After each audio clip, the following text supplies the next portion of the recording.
நாங்கள் போடுற ஓட்டு விஜய்க்கு தான். இனிமேல் நீங்கள் என்ன கொடுத்தாலும் நாங்கள் வாங்கிக்குவோம். நீ பணம் கொடுத்தாலும் சரி, நீ காசு கொடுத்தாலும் சரி, குடம் கொடுத்தாலும் சரி, இனிமேல் பட்டு யாராச்சும் ஒரு மூக்குத்தியை கொடுத்து ஓட்டு கேட்டால் கூட நாங்கள் வாங்கிக்குவோம். நீங்கள் பட்டுப்படவை கொடுத்தா கூட நாங்கள் வாங்கிக்குவோம். ஆளுக்கு ஒரு வீட்டில் ஒரு மூட்டை அரிசி கொண்டாந்து கொடுத்து கூட ஓட்டு கேட்டாலும் வாங்கிக்குவோம். அது ஏன்னா நாங்கள் கட்டுற வரிப்பணம் நாங்கள் வாங்குவோம். அதை நீ வாங்கக்கூடாதுன்னு சொல்ல உனக்கு தகுதி கிடையாது. ஆனால் ஓட்டெல்லாம் இங்கே தான். நீலே போய் காட்டுருக்கா, சும்மா விஜயை பார்க்க ஒடியாடுறாவோ அந்த கூட்டம் ஓட்டா மருமான்னு காட்டுருக்கல. ஓட்டா மாற்றி காட்டுவோம். மக்கள் நினச்சா எது வேணாலும் நடத்துவோம். நாங்கள் நினச்சா தான் நீங்கள் உயர வர முடியும். நாங்கள் தூக்கி போட்டால் நீங்கள் குப்பை. நீங்கள் குப்பை. நாங்கள் நினச்சா தான் உங்களை உயர வைக்க வர முடியும்.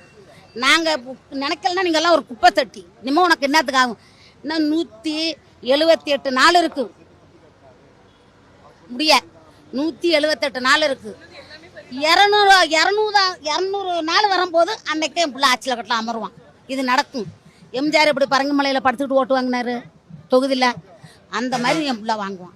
திறமை இருக்குது, வாங்க வைப்பான். நான் ரெட்டாளைக்கு ஓட்டு கட்ட காலத்தில் ஒரு காலத்தில் போய் நான் போனேன்னா இல்லை என்னை பார்த்துட்டு பயப்படுவோம். உள்ளே போய் வயசான கிளவி அப்படி தூக்கிட்டு ஓட்டு போட சொல்லுவேன். ஓட்டு குத்துக்கு தூக்கிட்டு வருவேன். எல்லாம் நடுங்கோ என்னை பார்த்தா. அதே மாதிரி இப்போ எல்லா வந்த பிள்ளைகளுக்கெல்லாம் சொன்னேன், எப்பா உனக்கு 15 வயசு தானே ஆகுது, 15 வயசு ஆனாலும் பரவாயில்ல. அந்த ஓட்டு போடுற அன்னைக்கு யார் அங்கே புத்திர நிற்கிறாங்களோ அவங்க 5 ஆட்டா கட்டு வாங்கிக்க. போய் எந்தெந்த வீட்டில் கிழவங்களை இருக்க எழுதிட்டு வா, எழுதிட்டு யானையை கட்டி போட சொல்லுங்க. அப்படிதான்ப்பா போடணும். இந்த தடவை நாங்கள் மாற்றம் எங்களுக்கு வேணும். மக்களாட்சி தான் நம்ம நடக்கணும்.